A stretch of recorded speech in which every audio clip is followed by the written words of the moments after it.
কি গিন্নি, এই কটা ভাতে কি পেট ভরবে? ও যা ভাত আছে না, ওটা বেড়াল ডিগোতে পারবে না। হ্যাঁ, আরে বাবা, আমি আর বেড়াল এখনো? এ বাড়তি কথা না বলে খাও তো।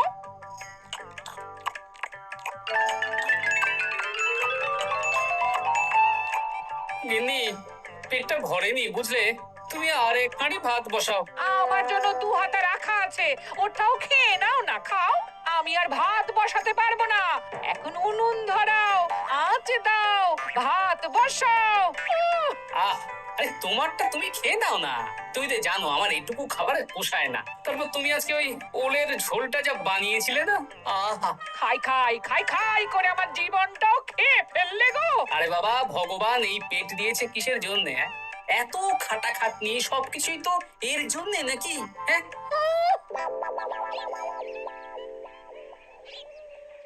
দাদু, অনেকদিন ভূতের গল্প শুনিনি, আজকে আমরা ভূতের গল্প শুনবো। বেশ, শোন তাহলে। আমাদের রাজ্যে আজ থেকে বেশ অনেক বছর আগে একটা খুব পেটুক লোক থাকতো। তোমার মতন পেটুক? আহ, বলতে পারিস। কিন্তু ওর গিন্নি ওকে ভালো মতো খেতে দিত না। তাই একদিন না খেয়ে খেয়ে অক্কা পায় আর ভূত হয়ে এদিক সেদিক ঘুরতে থাকে। তারপর কি হলো দাদু? তারপর তারপর তো সে এক মজার ব্যাপার। ভূতকে ওর গিন্নি চোখে দেখতে পেত না, তাই সেই পেটুক ভূত কিছুদিন পর থেকে গিন্নির উপর হুজ্জুতি শুরু করলো। কিরকম হুজ্জুতি দাদু? গিন্নি যা রান্না করতো সব চুরি করে খেয়ে নিত। এই, এসব উল্টো পাল্টা কথা বলে আমাকে ভয় দেখাতে পারবে না। হ্যাঁ, এই রে, তোরা চটপট খেয়ে নে, নইলে তোদের দাদু আবার ভাগ বসাবে রে। খা।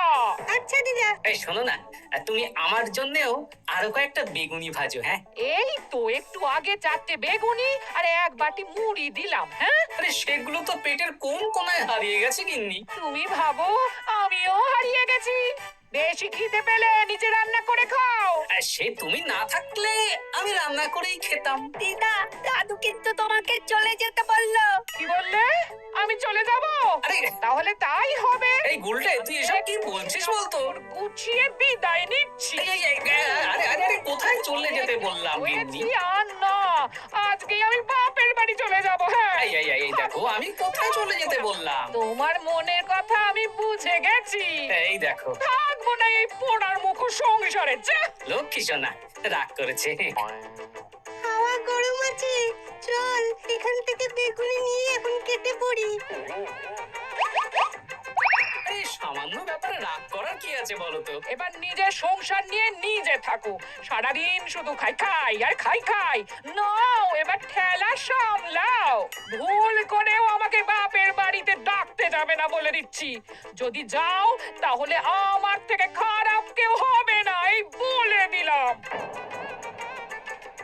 ওগো, তুমি আমায় ছেড়ে চলে গেলে গো। এবার আমি কার কাছে বায়না করবো গো?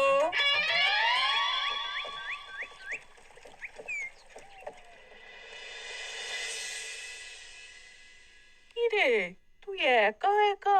জামাই কোথায়? তোমাদের জামাইকে ছেড়ে চলে এসেছি।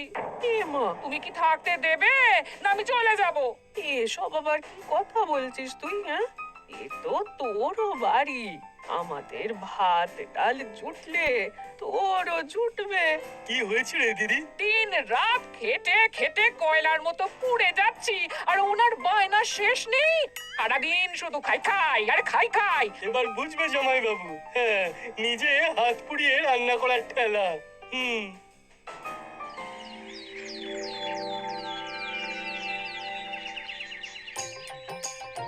গোপাল দাদা, ও গোপাল দাদা, ও গোপাল দাদা, গোপাল দাদা, এ দরজা খোলো, মহারাজ ডাকছেন। এই রে, অনেক বেলা হয়ে গেল। আরে দরজাটা খোলো। যাচ্ছি যাচ্ছি।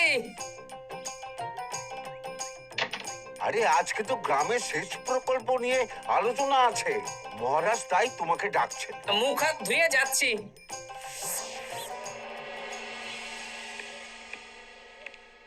দেখুন মহারাজ, দেখুন, এত বেলায় গোপাল এলো, তাও নিজে আসেনি, ডেকে নিয়ে আসতে হলো। সত্যি গোপাল, আজকে এত জরুরি একটা আলোচনা সভা, কোথায় তুমি তাড়াতাড়ি আসবে? তা না করে গোপাল বাড়াবাড়ি করে ফেললো। গোপাল, এই আমি শেষবারের মতন বলে দিচ্ছি, ফের যদি এরকম রাজসভায় দেরি করে আসতে দেখি তাহলে কিন্তু কড়া ব্যবস্থা নেব। আসলে মহারাজ, আমার গিন্নি গতকাল রাগ করে বাপের বাড়ি চলে গেছে, তাই বেশ হয়েছে। আচ্ছা, যে জন্য আজকের আলোচনা সভা ডাকা হয়েছে সেটা হলো আমাদের রাজ্যের দক্ষিণে একটা সেচের জন্য পুকুর খনন করা হচ্ছে।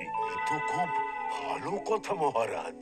দক্ষিণের চাষি ভাইরা অনেক দিন ধরে জলের সমস্যায় ভুগছিল, এবার একটা সুরাহা হবে। কিন্তু এটার জন্য তোমাদের বেতন কয়েক মাস কম পাবে তোমরা। একি কেন মহারাজ? তোমার তো এখন একজনের সংসার গোপাল, তোমার আবার চিন্তা কিসে? তাহলেও সেচের জন্য পুকুর খোঁড়া হবে, তার সাথে আমাদের বেতনের কি সম্পর্ক? কারণ ভাঁড়ের অবস্থা খুব একটা ভালো নয়, তাই আগামী 3 মাস তোমাদের বেতন 5 মোহর করে কম দেওয়া হবে। হ্যাঁ? হ্যাঁ নয় হ্যাঁ। আর ওই 3 মাসের কেটে নেওয়া বেতন চতুর্থ মাসের বেতনের সঙ্গে যোগ করে দেওয়া হবে।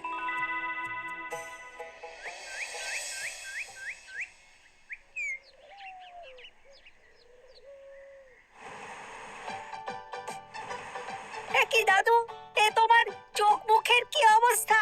কালি ঝুলি মেখে ভূত। কি আর করবো বল, এসব কি আমার কাজ রে? কালকে ভূতের গল্প শোনাচ্ছিলে, আজকে নিজেই ভূত সেজে বসে আছো।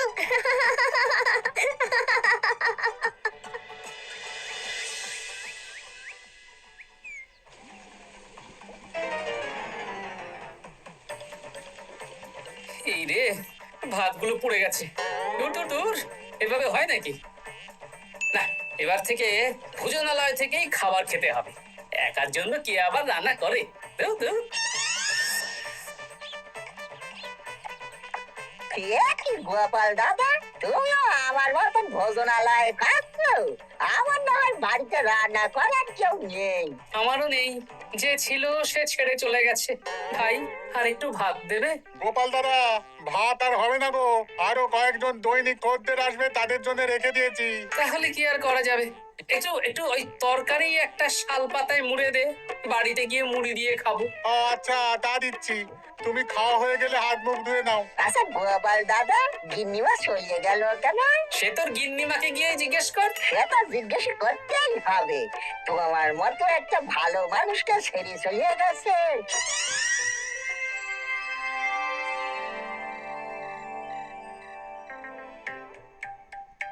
এসো এসো। এই নাও ধরো, পুঁটির মা তোমার জন্য কটা রুটি আর তরকারি পাঠালো।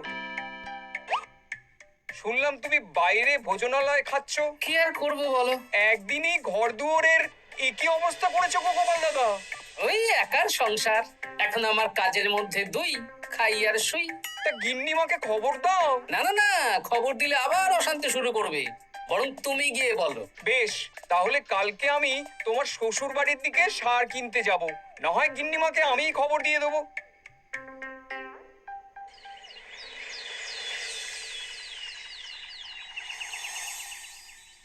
বাড়ি ঘর গোছালো, তাতে আমি কি করতে পারি?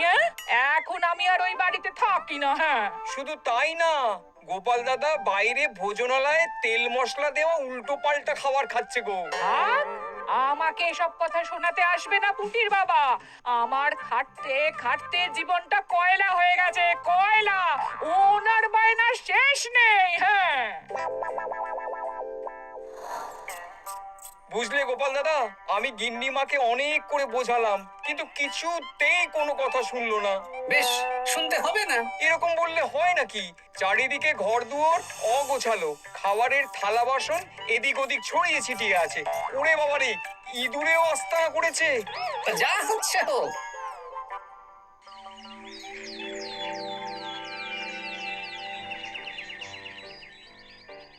ভোলা, আটটা কচুরি দাও তো, ঝটপট খেয়ে রাজসভায় চলে যাব। এই নাও। ও গোপাল দাদা, শুনলাম নাকি গিন্নিমা বাড়ি ছেড়ে চলে গেছেন? হ্যাঁ, ঠিকই শুনেছো। তাই বাইরের খাবার খেয়ে কতদিন কাটাবে? এভাবে তো তোমার শরীর খারাপ করবে। ওই শরীরের নাম মহাশয়, যা সবে তাই সয়। রান্না বান্না করছো বাড়িতে? না, রান্না করার লোক নেই, আর আমার দ্বারা ওসব কালিঝুলি মাখাও সম্ভব না। দেখো গোপাল দাদা, এই রোজ রোজ বাইরের খাবার খাওয়া ভালো নয়। ভাবছি আরেকটা বিয়ে করব। হ্যাঁ, বলো কি? গিন্নিমা জানলে তো? জানলে জানুক, ও তো এখন আর আমার কেউ নয়। গোপাল দাদা আরেকটা বিয়ে করবে? না না না না না, গিন্নিমাকে বলতেই হবে ব্যাপারটা।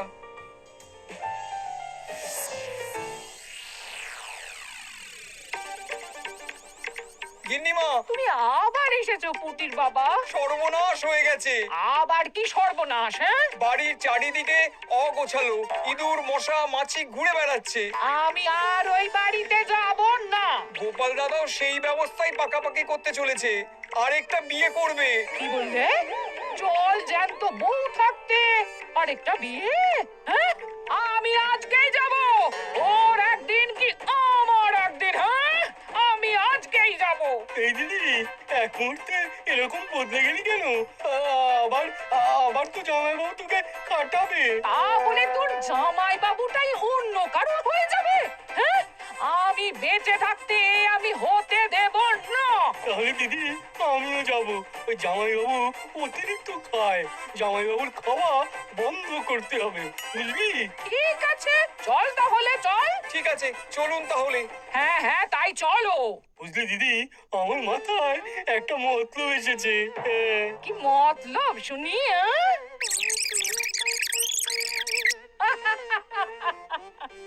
এই বেশ তো বেশ, এতে যদি তোর জামাই বাবুর অতিরিক্ত খাওয়া কমে তাহলে তো ভালোই কথা। কিন্তু খুব সাবধান, গোপাল দাদার নজর কিন্তু বাজ পাখির নজর। তাহলে যাওয়ার পথে একটা সাজঘর হয়ে যেতে হবে। হ্যাঁ, তাড়াতাড়ি চলুন, রাতে মনে হয় ঝেঁপে বৃষ্টি হবে। কই গো, বলি কোথায় গেলে? এ কি, আমি তো বেশ ভালোই ছিলাম, তা তুমি আবার ফিরে এলে কেন? আমি বেঁচে থাকতে তুমি আবার বিয়ে করবে? ওসব চলবে না। আমি এক সাধক বাবাকে নিয়ে এসেছি, তোমার সব ভীমরতি ইনি ছড়িয়ে দেবেন। হ্যাঁ, আজকে থেকে তোমার অতিরিক্ত খাওয়া দাওয়া বন্ধ করার দায়িত্ব এনার। যাব বাবা।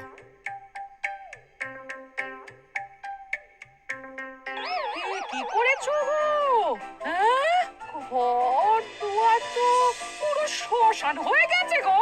এখন আবার তোমার ঘর, তুমি পরিষ্কার করো। সে করছি, তুমি যাও বাজার করে নিয়ে এসো।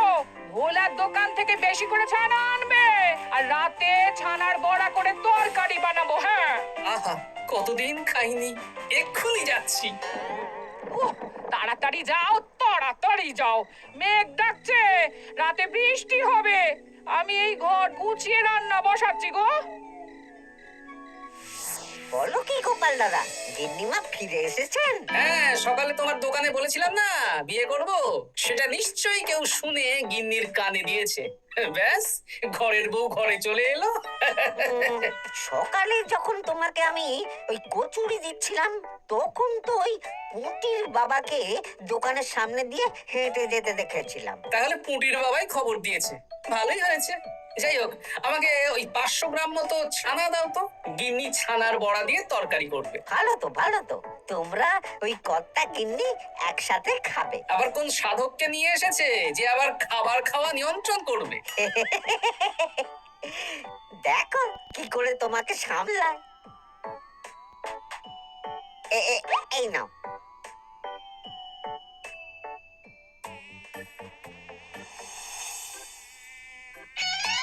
দেখি গিন্নি, আমার জন্য দুটো বড়া আর ওনার জন্য এতগুলো? বেশি খেলে তোমার চেহারা ঠিক হবে না বৎস, তোমাকে রোগা হতে হবে, তাই কম খেতে হবে, বুঝলে?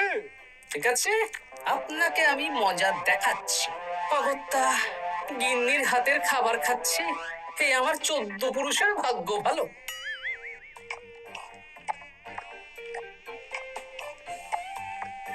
বাবা, আপনাকে আরেকটু তরকারি দিই বাবা?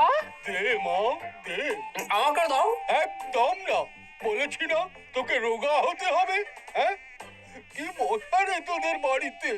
আরে আরে, নকল গুফ, মশা যাওয়ার আগে আপনাকে আমি তাড়াবো। এই কদিন চারদিকে সব ছড়িয়ে ছিটিয়ে নোংরা করেছে, মশা মাছি এত তাড়াতাড়ি যাবে না। হ্যাঁ, আমার খাওয়া হয়ে গেছে, আমি উঠলাম। আপনি ভালো করে খান, কেমন?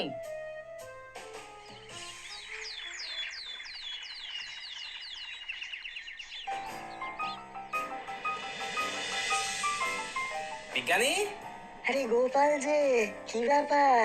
একটা সাহায্য চাই বিজ্ঞানী। বলো বলো, আমি কি করতে পারি? কয়েক টুকরো বরফ বানিয়ে দিতে পারবে? তা পারবো, কিন্তু এখন হবে না। তুমি বরং সন্ধেবেলার পর নিয়ে যেও, কেমন? খুব উপকার করলে বিজ্ঞানী। আমি ওটা বিশেষ মোড়কে তোমায় দেব, যাতে গলে না যায়। ধন্যবাদ বিজ্ঞানী, এখন তাহলে আসি।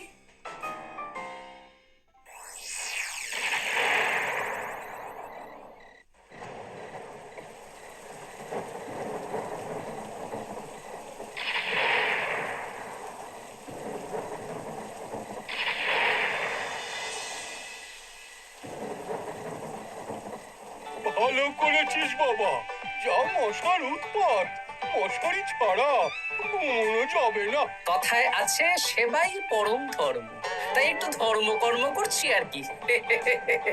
আপনি ঘুমিয়ে পড়ুন, আমরা ওই ঘরে গেলাম। হ্যাঁ, সব দরজা জানলা ভালো করে বন্ধ করে দিয়েছো তো? ঝেপে বৃষ্টি নেমেছে। হ্যাঁ হ্যাঁ, কোনো চিন্তা নেই, তুমি ঘুমো। আজকে অনেক খাটনি হয়েছে গো। হ্যাঁ, জয় ঠাকুর।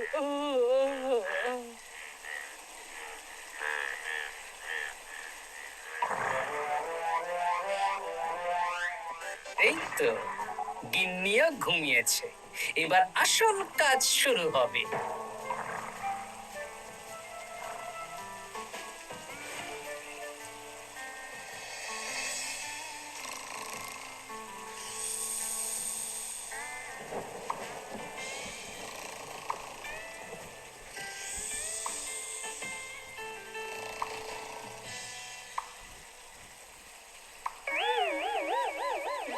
কি?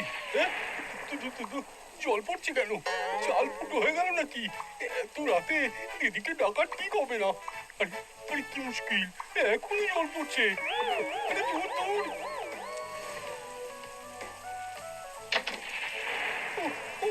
বাপরে বাপ।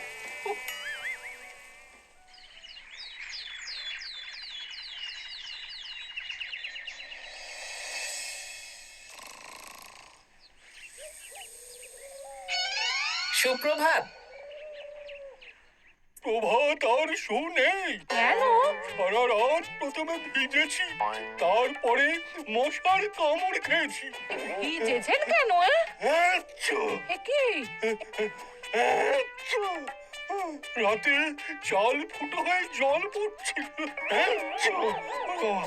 খুব ঠান্ডা লেগেছে, একটু একটু মধু আর তুলসী পাতা দে, একটু খাই। এই দিচ্ছি বাবা। এ হতেই পারে না, কদিন আগেই তো চাল সারিয়েছি। ঘরের মধ্যে তাহলে জল এলো কি করে? ঠিক যেভাবে আপনার নাকের নিচে নকল গোঁফ এসেছে শ্যালক বাবু, ঠিক সেইভাবেই। এই রে, হয়ে গেল। দাড়িটাও তো নকল।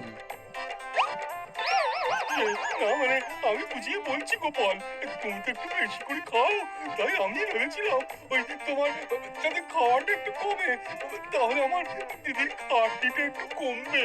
খাটনি কমাতে তো আপনি আসেননি, উল্টে আপনি নিজের ছলে বলে খাচ্ছিলেন। অতিথি হিসেবে এলে নিশ্চয়ই খাওয়াতাম, কিন্তু এটা আপনি ঠিক করেননি। ওগো, ও তো আমার ভালোর জন্যই করেছে। তুমি আমার বিবাহিত স্ত্রী, ও এখন তৃতীয় ব্যক্তি, তুমি ওর কথা কেন শুনবে? হ্যাঁ, প্রথমে বাচ্চাগুলো মস্করা করলো, সেই শুনে তুমি চলে গেলে। হ্যাঁ, ওরা তৃতীয় ব্যক্তি, ওদের কথায় কান দিলে, হ্যাঁ? তারপর পুঁটির বাবার কথা শুনে বিশ্বাস করলে আমি সত্যিই বিয়ে করছি। হ্যাঁ, সেই জন্যই তো চলে এলাম। হ্যাঁ, এখানে পুঁটির বাবাও তৃতীয় ব্যক্তি, আর তারপর শ্যালক বাবুর কথায় আমাকে কম খেতে দিচ্ছ। আর উনিও তৃতীয় ব্যক্তি। ইয়ে, না মানে হ্যাঁ মানে না মানে কিছু না। যখনই সংসারে স্বামী স্ত্রীর মাঝে তৃতীয় ব্যক্তি প্রবেশ করবে তখনই অশান্তি হবে। নিজেদের সমস্যা আমরা নিজেরাই ঠিক করে নেব। আচ্ছা গো আচ্ছা, ঠিক আছে, আর কোনো বাইরের লোকের কথা শুনবো না। এবার বলো তো, ছাদ থেকে জল পড়ার ব্যাপারটা কি? ওটা তো কাল রাতে মশারির উপরে বরফ রেখেছিলাম, আর সারা রাত ধরে বরফের জল শ্যালক বাবুর গায়ে পড়েছে। ছাদ ঠিকই আছে গিন্নি। হ্যাঁ নয় হ্যাঁ। কাল যখন খাবার খাওয়ার সময় দেখলাম আপনার গোঁফ খুলে যাচ্ছিল, আপনি ঠিক করলেন, তখনই একটা সন্দেহ হয়। গোপাল, আমি আর তোমাদের কথা গিন্নির মাঝে থাকবো না। আমি পালাই। ও, ও, ও, ও, ও, ও।